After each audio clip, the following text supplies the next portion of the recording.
کہ پورب پچھم اتر دکن کیا خشکی کیا پانی ہے. دنیا کیا ہے؟ پورب پچھم اتر دکن کیا خشکی کیا پانی ہے. صرف خدا کی ذات رہے گی، ساری دنیا فانی ہے، ساری دنیا فانی ہے. پورب پچھم اتر دکن کیا خشکی کیا پانی ہے. صرف خدا کی ذات رہے گی، ساری دنیا فانی ہے، ساری دنیا فانی ہے.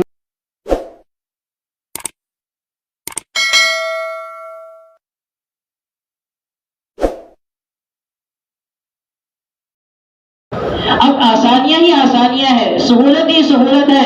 رات 12 بجے تک 1 بجے تک ٹی ویوں پر لگے ہوئے ہیں، رات کے 2 بج رہے ہیں ہم موبائل میں لگے ہوئے ہیں. بڑے بھی لگے ہوئے ہیں، بوڑھے بھی لگے ہوئے ہیں، بچے بھی لگے ہوئے ہیں، مرد بھی لگے ہوئے ہیں، عورتیں بھی لگی ہوئی ہیں. اور سب کے سب رات کے 3 بجے جب تہجد کا وقت ہوتا ہے تو وہ ہمارے سونے کا وقت ہو جاتا ہے. جب اللہ کے منادی پکارتے ہیں کہ ہے کوئی طلبگار جس کی میں دعا کو قبول کروں، جب اللہ کی طرف سے یہ آواز لگائی جاتی ہے کوئی رزق طلب کرنے والا کہ میں اس کو رزق عطا کروں، ہے کوئی پریشان حال کہ اس کی پریشانی کو ختم کروں، ہے کوئی مجھ سے مانگنے والا کہ میں اسے عطا کروں، تو ہم سب اپنے اپنے موبائلوں کو بند کرتے ہیں، اپنے اپنی ٹی ویوں کو بند کرتے ہیں اور بستر پر چلے جاتے ہیں کہ ہمیں ضرورت نہیں، نعوذ باللہ. اس کی طرف توجہ کی ضرورت ہے. بہرحال ہر دن 5 نماز کے بعد دعا کی قبولیت کا وقت ہے اور آخری رات کے حصے میں دعا کی قبولیت کا وقت ہے. لیکن شب برات کی رات ایسی ہے کہ سورج جیسے ہی غروب ہوا ویسے ہی اللہ کی طرف سے منادی آواز لگانا شروع کر دیتے ہیں، الا هل من مستغفر فاغفر له، الا من مسترزق فارزقه، الا من مبتل فوعافيه، الا كذا الا كذا حتى تطلع الشمس. مغرب کے بعد سے لے کر کے فجر کے صبح صادق ہونے تک فرشتے آواز لگاتے رہتے ہیں. یہ شب برات کی فضیلت ہے. تو اس لیے میں نے چند حدیثیں نقل کی اس رات کی فضیلت کے سلسلے میں کہ اس رات کی فضیلت ہے، لیکن یہ بات بالکل ذہن میں رہنی چاہیے کہ اس رات کی فضیلت میں حد سے تجاوز نہیں کرنا ہے. بہت ساری چیزیں میں نے کہا کہ شریعت میں 2 چیزیں ہیں، کیا کرنا ہے کیا نہیں کرنا ہے. آج ہمیں یہ بات سمجھنی چاہیے کہ جو چیز کرنے کی ہے اسے ہم سمجھ کر کے جان کر کے کرنے کی کوشش کریں گے حسب استطاعت، جتنی اللہ توفیق دیں گے اتنی کریں گے. اور جو چیز نہیں کرنے کی ہے اس سے بچنے کی کوشش کریں گے حد المقدور. اگر پہلے سے کرتے آ رہے ہیں تو آئندہ نہ کرنے کا ارادہ کریں، اور اگر پہلے سے نہیں کرتے آ رہے ہیں تو آئندہ بھی نہ کرنے کا ارادہ کریں. چند باتوں کی طرف میں اشارہ کرتا ہوں چند منٹوں میں. شب برات کی راتوں میں جو خرافات کی جاتی ہیں ان خرافات میں ایک بہت اہم چیز ہے کہ قبرستانوں میں جانا جلوس کی شکل میں، قبرستانوں میں جانا اجتماعی شکل میں. حضرت عائشہ رضی اللہ تعالیٰ عنہ فرماتی ہیں کہ ایک رات ہے نبی کریم صلی اللہ علیہ وسلم میرے پاس آرام فرما رہے ہیں، لیکن کچھ دیر کے بعد میری آنکھ کھلی تو میں نے دیکھا کہ نبی کریم صلی اللہ علیہ وسلم بستر پر موجود نہیں ہے. میرے دل میں گھبراہٹ ہوئی کہ کہیں ایسا تو نہیں کہ نبی صلی اللہ علیہ وسلم خیانت کر رہے ہیں، کسی اور بیوی کے پاس چلے گئے. میں اٹھی اور جب نکلی تو جنت البقیع میں گئی تو دیکھا کہ نبی کریم پیچھے پیچھے چلی تو دیکھا کہ نبی کریم صلی اللہ علیہ وسلم جنت البقیع قبرستان جا رہے ہیں. میں بھی گئی تو میں نے دیکھا کہ آپ صلی اللہ علیہ وسلم قبرستان میں گئے اور دعائیں مانگی. میں نے کہا اللہ کے نبی صلی اللہ علیہ وسلم آج کی رات آپ قبرستان آئے، مجھے تو ڈر تھا. حضور نے فرمایا عائشہ کیا تم ڈر رہی تھی کہ نبی تمہارے ساتھ خیانت کریں گے؟ حضرت عائشہ رضی اللہ عنہا نے فرمایا کہ اللہ کے نبی صلی اللہ علیہ وسلم مجھے تو ایسا ہی محسوس ہو رہا تھا. حضور صلی اللہ علیہ وسلم نے فرمایا عائشہ آج شعبان کی 15ویں رات ہے، آج کی رات میں اللہ تبارک و تعالی بنو کلب کی بکریوں کے بالوں سے زیادہ لوگوں کی مغفرت فرماتے ہیں. یہ شعبان کی 15ویں رات کی فضیلت ہے. اس سے ہم لوگ یہ سمجھتے ہیں کہ نبی کریم صلی اللہ علیہ وسلم شعبان کی 15ویں رات کو قبرستان گئے، اس لیے سب کے سب ایک ساتھ ہو کر کے مغرب بعد بھی جا رہے ہیں، عشاء بعد بھی جا رہے ہیں. فجر تک قبرستان میں ایک تانتا بندھا ہوا ہے، وہاں حلوے بھی بن رہے ہیں، پراٹھے بھی بن رہے ہیں، آئس کریم بھی بک رہے ہیں، اور سب بچے وہاں بجائے جا کر کے اپنے مردوں کو ایصال ثواب کرے وہاں پہ ایک جشن کی شکل بنی ہوئی ہے، ایک میلے کی شکل بنی ہوئی ہے. اس کی تو اجازت اس حدیث میں نہیں ملتی. اب ذرا غور کریں، اس حدیث کو پڑھیں کہ اللہ کے نبی صلی اللہ علیہ وسلم اکیلے گئے، حضرت عائشہ رضی اللہ عنہا کو بھی نہیں جگایا۔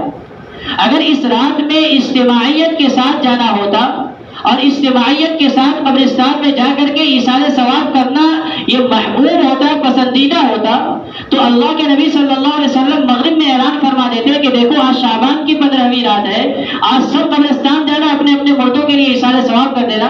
تو کیا ابو بکر صدیق رضی اللہ تعالیٰ عنہ، عمر فاروق رضی اللہ تعالیٰ عنہ، عثمان غنی رضی اللہ تعالیٰ عنہ، حضرت علی رضی اللہ تعالیٰ عنہ اور دیگر صحابہ کرام رضوان اللہ علیہم اجمعین نیکی کے کام میں پیچھے رہ سکتے تھے؟ صحابہ آرام کرتے رہتے، اپنے گھروں میں نفل ادا کرتے رہتے، اور اکیلے حضور صلی اللہ علیہ وسلم قبرستان جاتے۔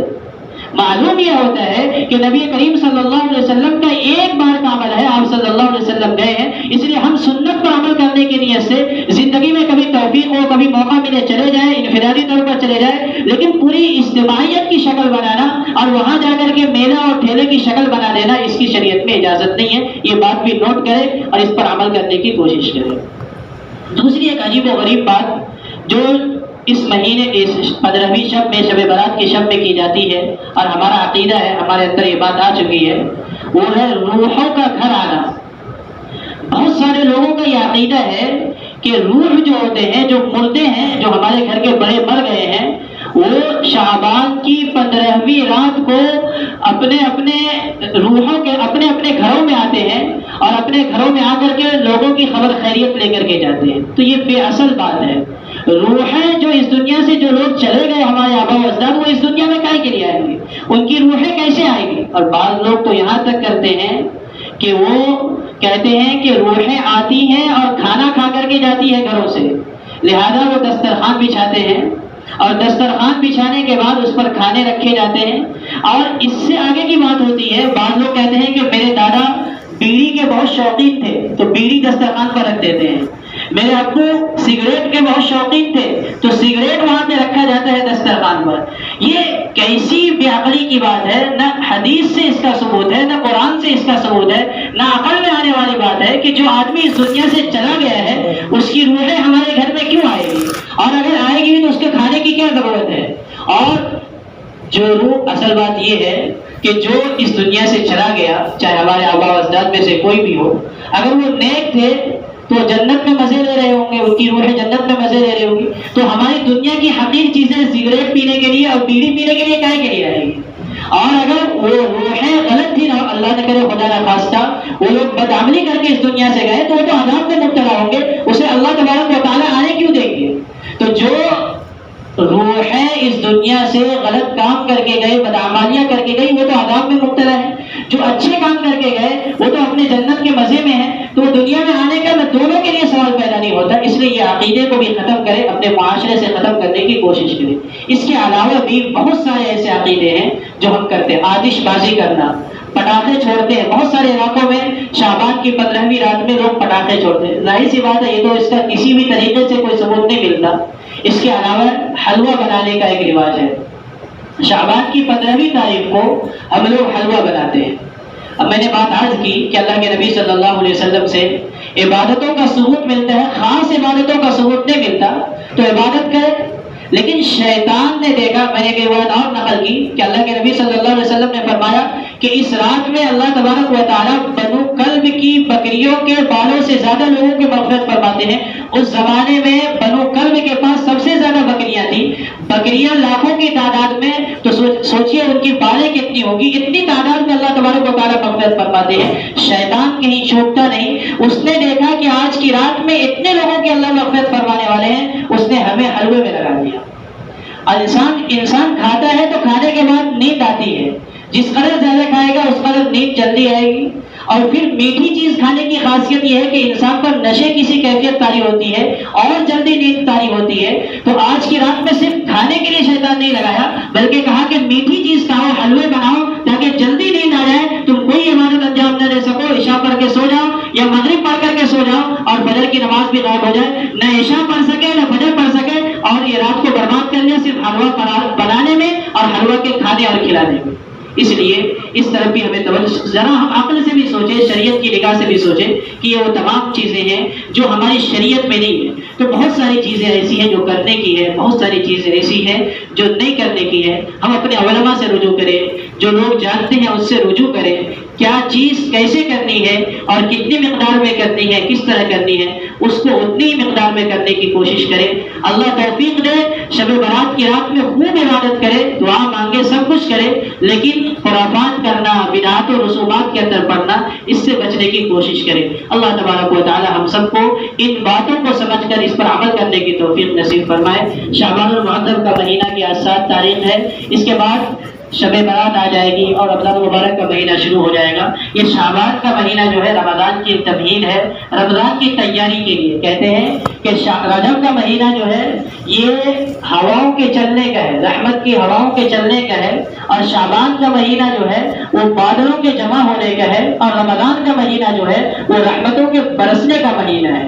یا یہ کہہ لیجیے کہ رجب کا مہینہ جو ہے وہ بیج بونے کا مہینہ ہے، اور شعبان کا مہینہ پانی ڈالنے کا مہینہ ہے، اور رمضان کا مہینہ جو ہے وہ کھیتی کاٹنے کا مہینہ ہے۔ شعبان کا مہینہ چل رہا ہے، ہم شعبان کے مہینے میں رمضان میں کیسی عبادت کرنی ہے، کس طرح تمام نمازوں کا اہتمام ہو جائے، کس طرح تمام چیزوں کا اہتمام ہو جائے، گناہوں سے بچ جائے، ابھی سے ہم اس کی تیاری شروع کر دیں گے تو انشاءاللہ رمضان کی تمام برکتیں اور تمام سعادتیں ہم سب کو حاصل ہو سکے گی۔ اللہ تبارک و تعالیٰ اس ماہ مبارک جو آنے والا ہے رمضان المبارک کا، یہ مہینہ ہم سب کو نصیب فرمائے، اور بہترین طریقے پر عبادت کر کے اللہ کی رضا اور خوشنودی حاصل کرنے کی ہم سب کو توفیق نصیب فرمائے۔ وما علینا الا البلاغ، سنت ادا کرتے ہیں۔